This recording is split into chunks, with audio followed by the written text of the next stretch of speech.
เป็นสีสันเป็นเสน่ห์นะครับที่นักท่องเที่ยวแล้วก็ชาวต่างชาตินะครับที่เขากลับมาเยี่ยมเยียนแล้วก็กลับมาแล้วมาอีกนะครับด้วยชุดตอนนี้ทราบข่าวว่าชุดมงของเรานี่นะครับส่งไปขายต่างประเทศนะครับส่งไปต่างประเทศเลยนะครับมีผู้ที่รับออเดอร์นะครับก็ถือว่าเป็นมรดกทางวัฒนธรรมนะครับให้กับลูกหลาน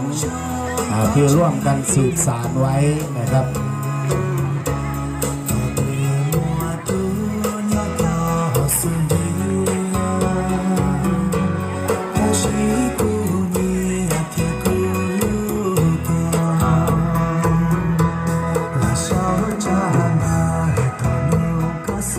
หลายท่านก็นึกถึงบรรยากาศดอกเสื้อบานณภูชีฟ้านะครับ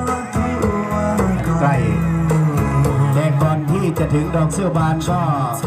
สวัสดีปีใหม่ยอหยงชงเชี่ยกันก่อนนะครับ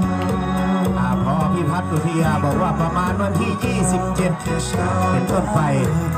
โดยประมาณนะครับก็น่าจะใกล้ๆกับปีใหม่ไทยของเรานะครับหรือท่านใดมีข้อมูลชัดเจนก็ส่งมาที่ฝ่ายประชาพันธ์ด้วยนะครับ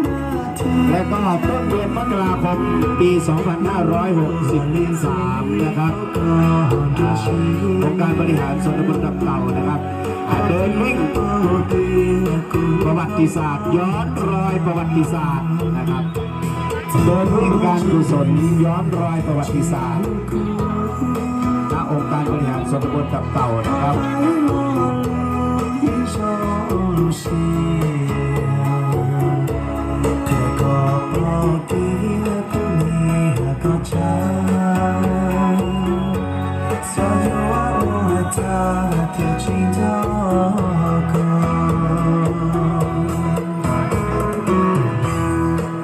นอกจากจะเป็นการ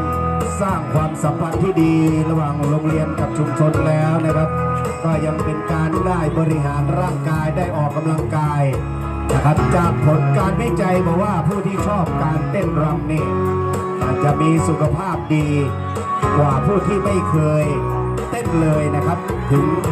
20% เลยทีเดียวนะครับสูงกว่านะครับ